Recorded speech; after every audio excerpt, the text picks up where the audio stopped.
জয় ভগবান নৃসিংহদেবের জয়। হরে কৃষ্ণ। নমস্কার দর্শক শ্রোতা।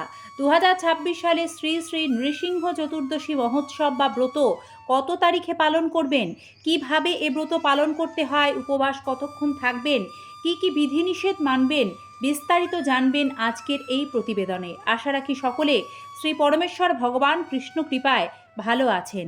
নৃসিংহ চতুর্দশী ব্রত 2026 সালে ইংরাজির 30শে এপ্রিল, বাংলা 1433 বঙ্গাব্দের 16ই বৈশাখ শুক্লপক্ষের চতুর্দশী তিথিতে পালন করা হবে।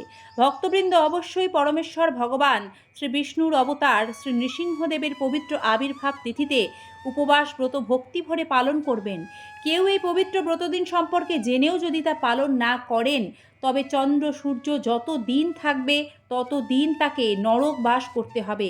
এ কথা স্বয়ং নৃসিংহদেব তার পরম ভক্ত প্রহ্লাদ মহারাজকে বলেছেন। তিনি স্বয়ং ভক্ত প্রহ্লাদ মহারাজকে বলেছেন, বর্ষে বর্ষে তু কর্তব্যং মম সন্তুষ্টি কারণম মহাগুচ্ছম ইদম শ্রেষ্ঠং মানব বৈর্ভব ভীরুভি। অর্থাৎ আমার সন্তুষ্টির লক্ষ্যে চতুর্দশী ব্রত কর্তব্য। জন্ম মৃত্যুময় সংসার ভয়ভীত মানুষ এই পরম গোপনীয় ও শ্রেষ্ঠ ব্রত পালন করবে। হিন্দু শাস্ত্র অনুযায়ী অশুভকে নাশ করতে শ্রী নৃসিংহদেবের আবির্ভাব হয়। নৃসিংহ চতুর্দশীর দিন উপোস করে থাকলে আপনি সর্বকার্যে সফলতা পাবেন। সনাতন শাস্ত্র অনুযায়ী ঋষি কাশ্যপ ও তাঁর স্ত্রী দিতির সন্তান হিরণ্যকশিপু ব্রহ্মার বরে অমরত্ব লাভ করে মর্তবাসী থেকে শুরু করে দেবতাদের ওপর পর্যন্ত অত্যাচার করতে শুরু করে। তিনি সমস্ত বিষ্ণু ভক্তদের ওপর অত্যাচার করা শুরু করেন এবং তার সন্তান প্রহ্লাদ মহারাজ স্বয়ং বিষ্ণু ভক্ত হয়ে জন্মগ্রহণ করলে তাকে পর্যন্ত প্রাণে মারার চেষ্টা করেন বিষ্ণু ভক্ত বলে। এই সময় প্রহ্লাদ মহারাজকে রক্ষা করবার জন্য ভগবান নারায়ণ তার রুদ্ররূপ নৃসিংহ অবতারে আবির্ভূত হন এবং হিরণ্যকশিপুকে বধ করেন। সে কারণে নৃসিংহ চতুর্দশী ব্রত পালিত হয়। এই ব্রত সঠিক নিয়মে কিভাবে পালন করবেন, উপবাস কতক্ষণ করবেন এবং ব্রত দিনে কি খাবেন ও খাবেন না, আসুন এবার আপনাদের বিস্তারিত জানাই। শ্রী নৃসিংহ চতুর্দশী ব্রতের দিন সকাল সকাল ঘুম থেকে উঠে স্নান সেরে শুদ্ধ বস্ত্র পরিধান করে ব্রতের সংকল্প গ্রহণ করবেন। সংকল্প মন্ত্র: শ্রী নৃসিংহং মহাভীম দয়াঙ্কুরু মমোপরি অদ্যাহং তে বিদ্যা স্বামী ব্রতং নির্বিঘ্নং তাং নয়। এ সংকল্প মন্ত্র পাঠ করে শ্রী নৃসিংহদেবের মঙ্গল আরতিতে অংশগ্রহণ করবেন। শ্রী নৃসিংহ চতুর্দশী ব্রত উপবাস গোধূলি পর্যন্ত থাকতে হয়। নির্জলা উপবাস থাকতে হয়।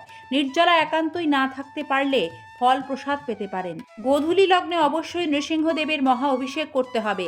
দুধ, দই, ঘি, মধু, মিশ্রিত জল, শুদ্ধ জলের ধারা, ফলের রস দিয়ে অভিষেক করাতে পারেন। নৃসিংহদেবের চিত্রপটেও অভিষেক করা যাবে। অভিষেক সম্পন্ন হলে নৃসিংহদেবকে ফলমূল সবজি রান্না করে ভোগ দিয়ে প্রসাদ গ্রহণ করতে পারেন। একটি ভোগ অবশ্যই এই দিন নৃসিংহদেবকে অর্পণ করতে হবে, তা হলো পনকম। এটি তার সবচেয়ে প্রিয় ভোগ।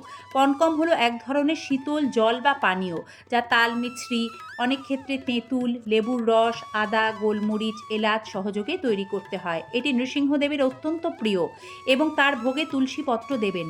ব্রতের দিন সম্ভব হলে নৃসিংহদেবের 108টি নাম পাঠ করে শ্রী নৃসিংহদেবের চরণে 108টি তুলসী পাতা সাদা চন্দনে মাখিয়ে অর্পণ করতে পারেন। এতে নৃসিংহদেবের কৃপা পাবেন। নৃসিংহদেবকে সম্ভব হলে সাদা পদ্ম অর্পণ করবেন। নৃসিংহদেবের ব্রত কথা শ্রবণ করবেন। খেয়াল রাখবেন, একাদশীর দিন যে অনুকল্প গ্রহণ করা হয় সেটাই কিন্তু নৃসিংহ চতুর্দশী ব্রতের দিন আপনারা গ্রহণ করবেন। ব্রতের দিন পঞ্চরবি শস্য, অন্ন, রুটি, লুচি, পরোটা ভুলেও গ্রহণ করা যাবে না। এ ব্রতের ক্ষেত্রেও একাদশী ব্রতের মতো ব্রতের আগের দিন ও পরের দিন আমিষ আহার বর্জন করতে হবে। নেশার সমস্ত বস্তু বর্জন করতে হবে। দর্শক শ্রোতা, শ্রীমদ্ ভাগবতের সপ্তম স্কন্দের অষ্টম অধ্যায়ে শ্রী নৃসিংহদেবের আবির্ভাব লীলা ব্রতের দিন পাঠ করবেন। ব্রতের দিন নৃসিংহদেবের প্রণাম মন্ত্র, স্তব মন্ত্র পাঠ করতে হবে, যা পর্বের শেষে আমরা প্রদান করব।